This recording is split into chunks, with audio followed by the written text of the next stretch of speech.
Hey guys, Will Humphrey here. Welcome back to Tug Hill Adventures. Today's video is about the 6x6 Octagon Hunting Blind.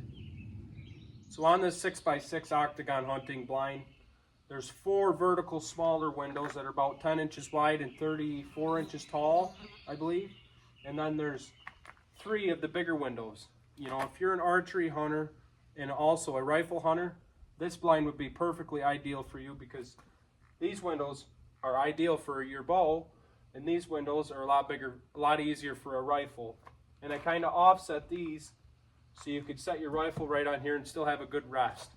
So in this video, I kind of took you step by step, all the way from the beginning, all the way to putting the tin on, you know, step by step on how I went about making this blind. So if you're throwing around the idea of possibly building a blind or something, you know, check out this video and consider taking a look on how I went about building this. I'm no carpenter by any means, you know, so I just used what I had. So let me know what you think in the comments, and if you're new to the channel, please subscribe. All right guys, so this is the base. I made it out of 2x6s, 6 pieces. So, the 2 end pieces, 6 foot, and that's 6 foot. And the 4 studs in the center, you want to be sure to make them 69 inches. So them 4 are 69 inches, 2 foot center. So this one's 2 foot, that one's 4 foot, and that one's on the end, so on. So this is the first step. Pretty simple. Good start to the blind. Okay, another safe stud that I took just to be on the safe side is I bought this 3-foot roll of landscaping fabric. I believe this whole thing, it was like maybe $10 for 50 foot.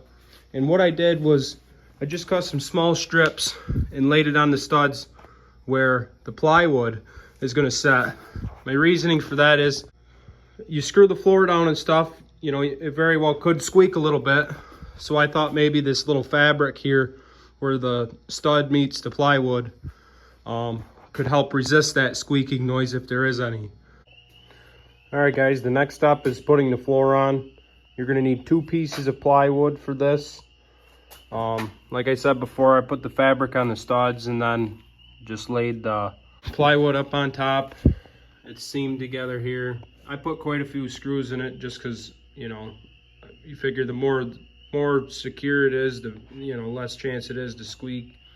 And then I just drew a line here for the 2-foot stud, that way you knew exactly where, and just went down through and put a couple screws in through there. So that step's done. All right guys, the next step is making your corner studs. You're going to need 8 of them.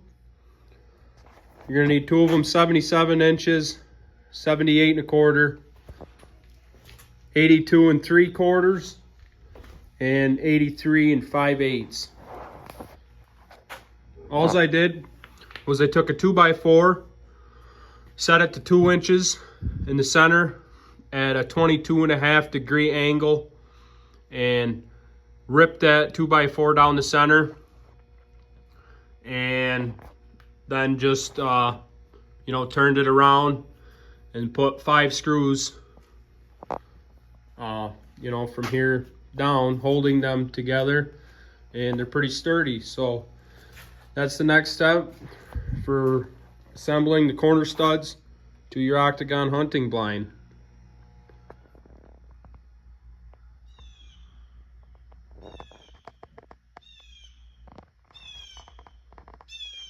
All right guys, so I got some of the sides put up.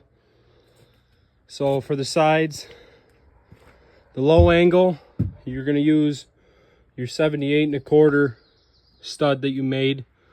That's for both sides, for there and there. And then on the high side, it's going to be your 82 3/4 stud that you made. That's going to go on the high side for both big sides. Pretty simple.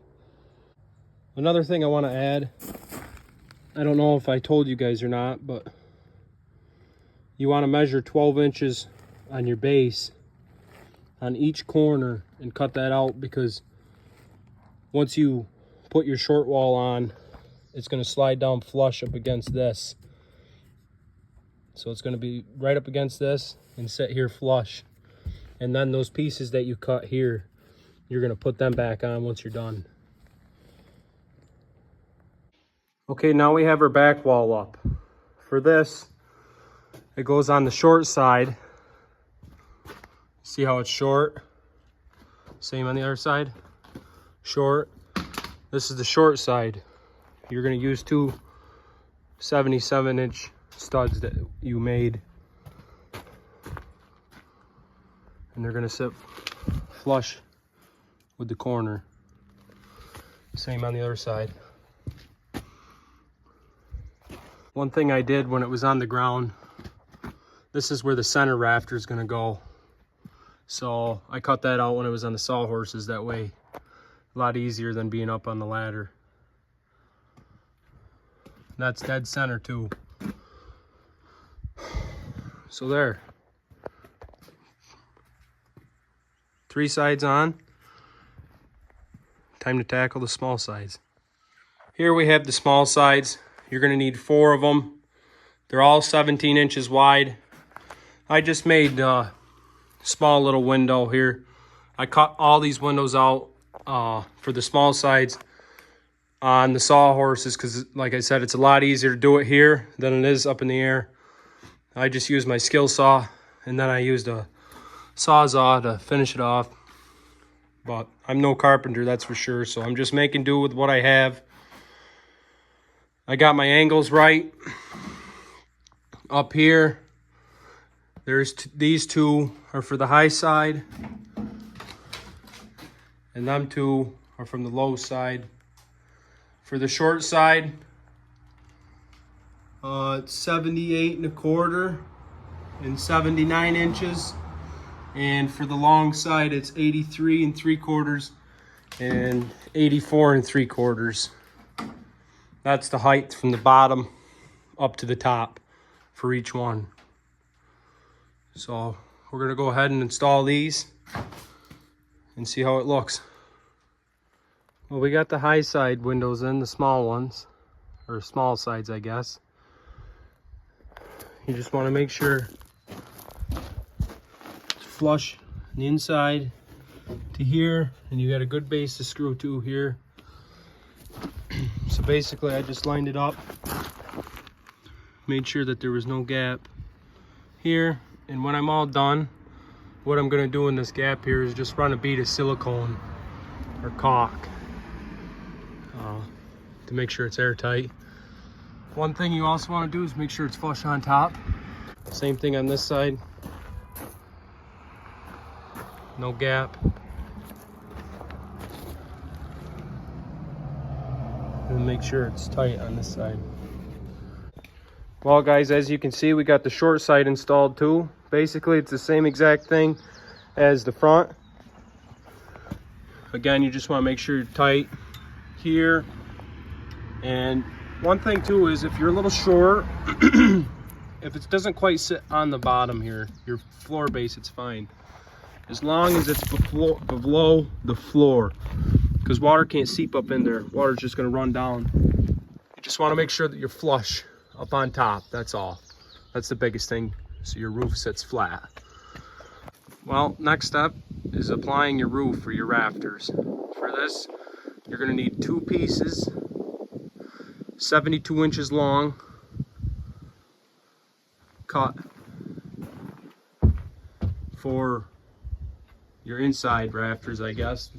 They just go along this side stud and the back stud flush up against the wall. Want to make sure it's flat. Same for this one. A good way to gauge this is taking a spare 2x4, laying it across from here to here. That way you can gauge the height. And then you're going to need 3 2x4s, 91 inches long.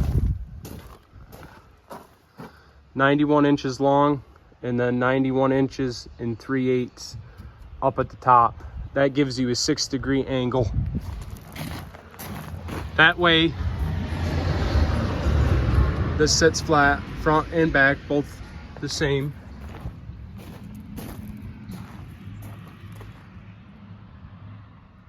This is what it looks like from a top view. The only thing I need to do here is apply my back piece. I haven't cut anything. And another idea that I learned is if you're doing this by yourself, cut a small little piece there, run a screw up on the bottom. That way when you set your board on, you don't have to hold it all up. You can just set it on one side, get that side lined up to where it needs to be, and then screw it and take that off later. Just something to make it a little easier when you're working by yourself. To line up the front side, the high side, I put this face board on. Just put 10 inches over on this side, 10 inches over on this side. When we're all said and done, it's going to be the same on the back. We're just going to run a sideboard basically right down there like that. And another thing I don't want to forget to add, when you go to screw on your short wall, or this is the high side of the short skinny walls, these studs right here are the last studs. These are the tallest studs. You put them on. This is where the door is going to go. But I just wanted to add that in. I'm not for sure if I did earlier or not. But those are the last and final studs that you will apply in this blind. Same as all the other ones. Then you just screw right here. And that way you got a nice face to screw here and a nice face to screw here.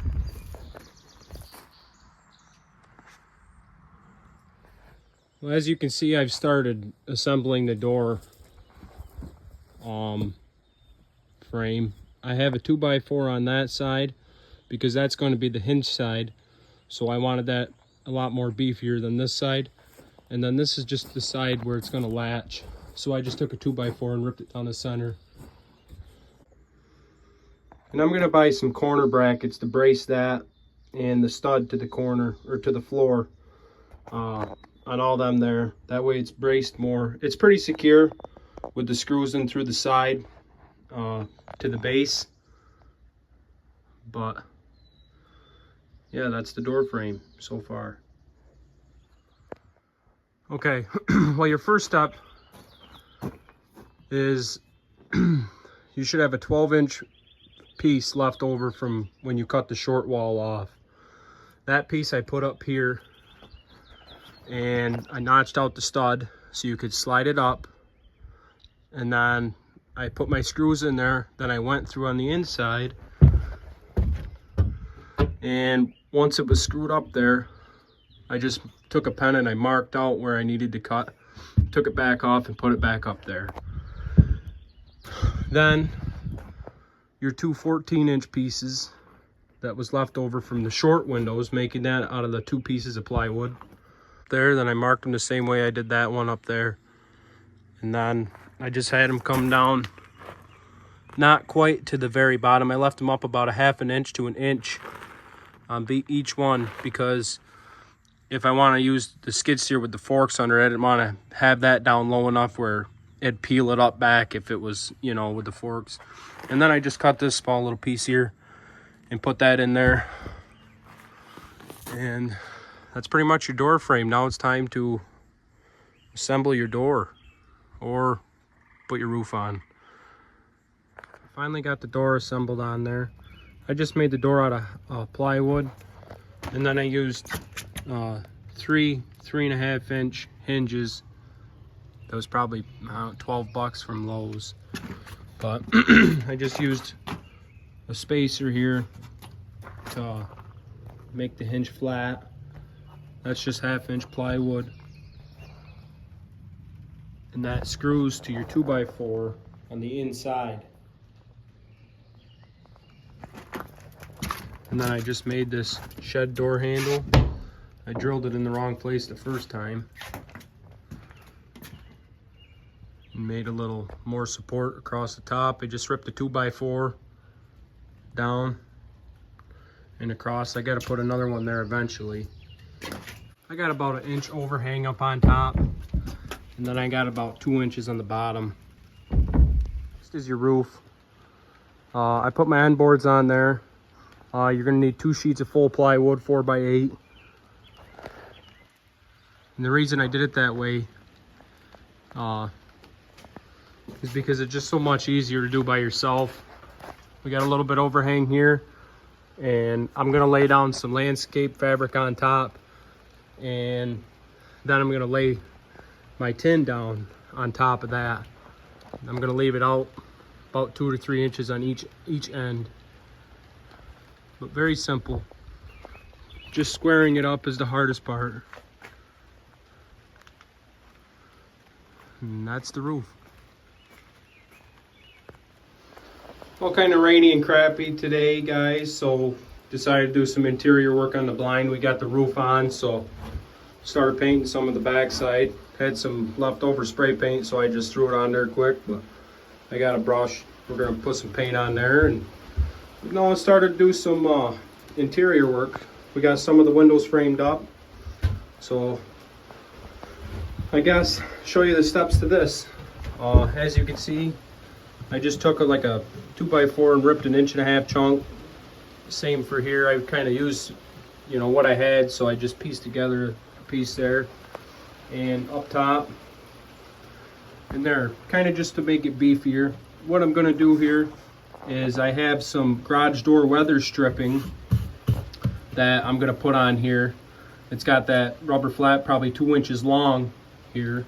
When I put my hinges on my window, I'll put my window on, close it, and then just put like a screw or something in the top to hold the window from coming back in. And I'll lay that weather stripping on there with the rubber flap up against the window. And that should help keep, you know, the water and, you know, any kind of weather out of the blind. So, but I'll show you the steps there that I take for that. But for now, we're just framing up the window. We got one of the big windows all framed up. I'll put a couple more screws in there up on top too. The side's pretty good. I think 2 screws is good for that. So we have 2 of the windows in here. This is just that garage door weather stripping that I was telling you guys about before. It comes in a 9-foot length. You can buy it for like $12 or $13 for a 9-foot section. All you do is screw it in on there, and if we go on the inside, and you can see I have a piece of 1/4 inch plexiglass all the way around, and it holds tight up against that rubber flap all the way around. Really makes a good sealer. I have 2 3-inch hinges on there. Probably wouldn't hurt to have 3, but 2 would work. You just put them on there. A lot of guys use rivets to hold the window in there. I just use small bolts from your local Tractor Supply. And you just screw that hinge right to your base, that frame that you made around all your windows. So this is what the rubber flap will look like before you apply your window. And this is what it'll look like after on one of the small windows. I already have the inside of my blind all painted up. These are just a piece of old water line or PVC pipe here. I put 3 of them on there, and it turns beautifully. But you see how that's all set up there? Very, very simple. I'm very, very excited to try out these blinds.